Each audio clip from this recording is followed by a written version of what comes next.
So just looking at the title and thumbnails of my videos, it's clear to see that I thrive on the negative aspect of Rust Console. So today I wanted to switch it up and talk about the positive things that this game has. And for me, Rust Console creates the best memories within your friendship group, you know, if you're playing with a group on this game. Having a clan, especially people that you know in real life, this game is brilliant for that. And that's it. Yeah. Okay, no, right. The game is in a shit state, and we're going to talk about it. This is ranging from how people play the game now, the cheating problem that this game has, or an update on the cheating problem this game has, and did community servers actually save this game as what we all thought it would be, the Lord and Savior of Rust Console? And it seems as if that's not actually the case. And was D11 really the right pick to develop this game? So first and foremost, we're going to talk about actually D11. Were they the game developers or the right game developers to create and manage this game that is Rust Console that we know today? No, they weren't. So first and foremost, if we go back to the beta days of Rust Console, they were fun. They feel like ancient times now. It's 2024. That was 2021. Oh my god, I'm getting old. They were good times. Just, you know, spawning in with a rocket torch and not knowing what scientists were capable of, or Chinook was, and Bandit Camp, talking in gamer chat. Those times were fun whilst they lasted. And then the game dropped. Now, a lot of people that were already accustomed to Rust being on PC, so they have previous knowledge of what this game actually is, knew that community servers were a huge part of the game, and they were actually touched upon even before the game's release, so much so that D11 were planning or trying to plan them to come on release of the game. Did it happen? No, it did not. This was just a first of many, whether you want to call it lies or false promises, that D11 had made. This was the first of the bunch. So before I got banned in the Discord, I did try and talk and be like, you know, what is the company like? And through what Pedro seemed to have said to me, if I remember correctly, is that D11 aren't the biggest gaming developing company, and they are spread or widespread across the country. However, if we look on their website, 11.com, you see we're growing. We've recently welcomed our 300th team member. Now, this isn't, I'm assuming, solely Rust Console. They obviously have a lot of games that they develop. What's also funny is that they have, we're award winning, been voted as one of the best places to work by gamingindustry.biz, and we value downtime is also on their website. I would love to see the offices and the Skype calls that they have when Rust Console goes down. I think it's anything but you don't have downtime. It just doesn't exist with this game. Back to the point at hand. If you are saying that, you know, your team isn't the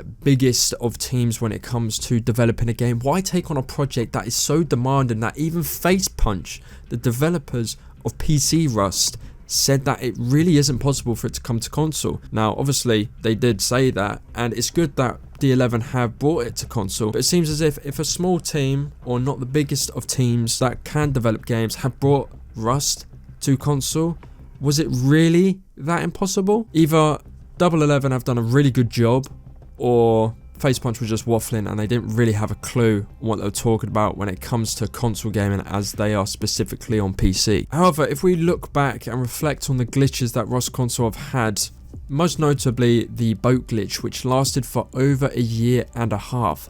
And when they brought out Rig and Cargo, everyone and their nan's cat was on a boat on the way to Rig. Rig was, in my opinion, the peak of Rust Console in terms of PvP, and just the balance of people of cheating in terms of ratio to legit players.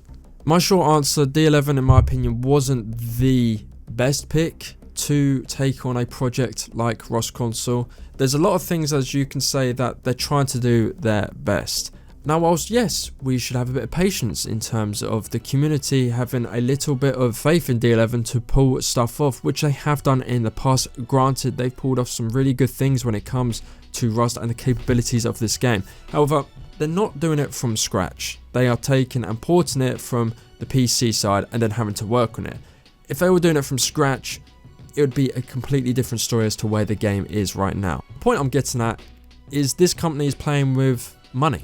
the people's money, the people that work day in, day out, that want to play Rust, buy the game, buy the skins, invest in Rust coins.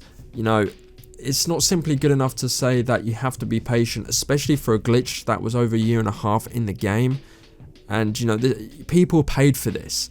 And there's a certain kind of situation here where you pay for something and in return you expect a service or some type of level of enjoyment and entertainment from the game. And on so many occasions with Rust Console, D11 have really fucked up. Not to mention, and we're going to get to it, the community server saga, where it's just absolutely killing this game. Hey, I don't have all the answers in the world, and maybe I'm a little bit biased, but that's just my opinion, that I don't think D11 were the best fit for Rust Console. Have they done an okay job with the game? Yes, the game is not great, it doesn't run great, and the community and the state in which people play this game is not great either. Talk about how people play this game. This is where a lot of the main problems coincide with the game itself. Now, the first couple of wipes that I experienced on Rust Console with me, my team, my IRLs, we had a blast. It was nothing like you've seen before.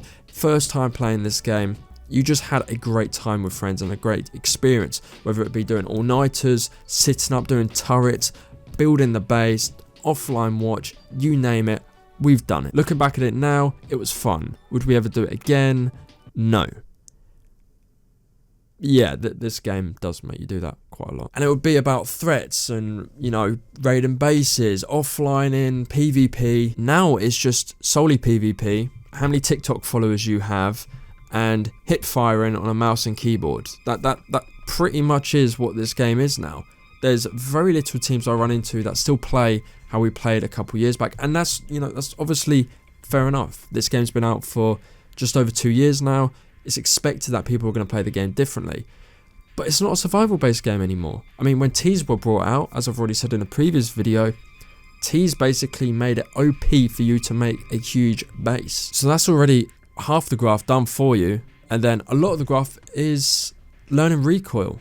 And you have devices like Zim and Zen that, you know, don't have that same level of skill. Obviously, they're made for that reason, so you can bypass that skill that a legit controller has. And D11 aren't able to keep up with it, and that's the fact of it. They need so much evidence to ban a player that you're never going to get that evidence. People could say over text that there's Zim and Zen as a joke, and they probably still won't get banned because they need visual evidence for this, which I've already said many times in videos as to why a lot of people don't get banned, and they will not get banned. I'm telling you that as a fact. It's just going to get worse. It's either you stay on legit controller, try and find servers that suit you best, and if you are really good on controller, you can somewhat compete against these people that are just going on devices that are doing so much, and you can just hop on them, and it takes so much time to just play the game freely, and taking out that time, I should say, of skill, whereas the legit controller has to put in that skill and more hours. People just can't be bothered anymore. And with the lack of banning, it's making more people switch over, because you can just close it and say, I'm not cheating, I'm a legit controller. Even when you're clearly cheating, the gameplay shows you're cheating, you're not going to get banned, especially from a D11 developer anyway. And the anti-cheat that I've mentioned wasn't for Zim and Zen, or that I know of. It was for, you know, hacking, literal hacking like PC, where you can fly and all of that stuff, and that does work, by the way. You know, a lot of people do get kicked out of the server for even climbing a ladder to do with hacking, so that sort of works, which I can, you know, appreciate. Hacking would literally ruin this game, but either way, Zim and Zen still is ruining the game, and it's ruined how people play and how people see this game. It's no longer a survival based game anymore, and that's when we kick off onto community servers. Oh boy, oh boy. Community servers is something that I've been ranting and raving about. Why hasn't this game had community servers? It needs to come now, and now we have them. I wish we didn't have them. It's like I've had my cake and ate too much and don't want it anymore. That's how I feel with community servers. Number one, they were released too late. Now, I'm not saying it's D11's fault as to why they've been released now. It obviously took a lot of work, which I appreciate. However, this should have been released a year and a half ago with how people were playing the game. It's come too late to the point where people are just PvP hungry. That's it. And build a base, it's basically get given starts. That's how we play our server, and it queues up. People love playing like that. People don't like playing how Rust was meant to be played anymore, and it's a shame to see that. Not to mention, you can't really load up all the time all the servers on the community tab on Rust Console. It keeps on saying error, and then the Rust works. Like, the amount of glitches and problems we've had and faced with community servers, you really do think, was this even planned at all? The DDoS protection, don't even get me started on that. It's literally non-existent. Gportal don't have a solution for it, just like D11 don't have a solution for banning cheaters.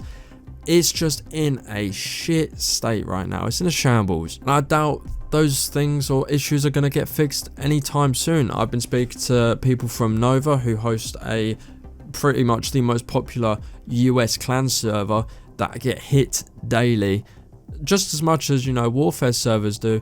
We're trying to comply and contact these people at Gportal saying we have this huge issue where you're losing out on so many players because of DDoS attacks. And, you know, the response is, yeah, we know you're getting attacked, but don't have a solution. It might be just because your server's popping, I don't know.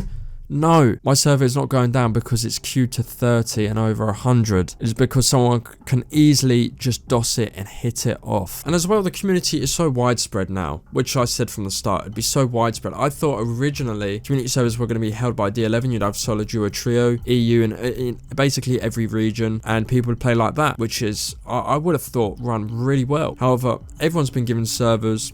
So many dead servers. There's so many, like 5 pops where people are just playing with their friends, which is completely fine. However, because of this, the community is so widespread, and now there's only a few popular community servers and then only a few popular official servers. I've never seen so many servers dead in my life. I've never seen so many players just widespread across the community playing other servers, and it being so divided. And I really don't see a way out for Rust Console, because I thought community servers would be the way in which this game would be alive again. And sure, there was a lot of hype, and there is hype when community servers such as Nova, Warfare, etc. wipe, and there's people waiting for these servers to go up, but it just doesn't feel as alive as Rust Console used to be. Let me know your thoughts on this matter. Do you agree or disagree with what I've said in this video, and how are you feeling of the current state of Rust Console, as I always like to try and bring a weekly update video on the state in which the game's in and my opinions on it. As always, thank you for watching. Leave a like, it helps the channel out greatly. My socials are in the description as well. Join up the Discord. We have over 1,000 active members, as I always preach in every single video. Subscribe if you're new around here. Thank you for 2,000 subscribers and the ongoing support you give me and the channel. That's all for now. I'll see you in the next one.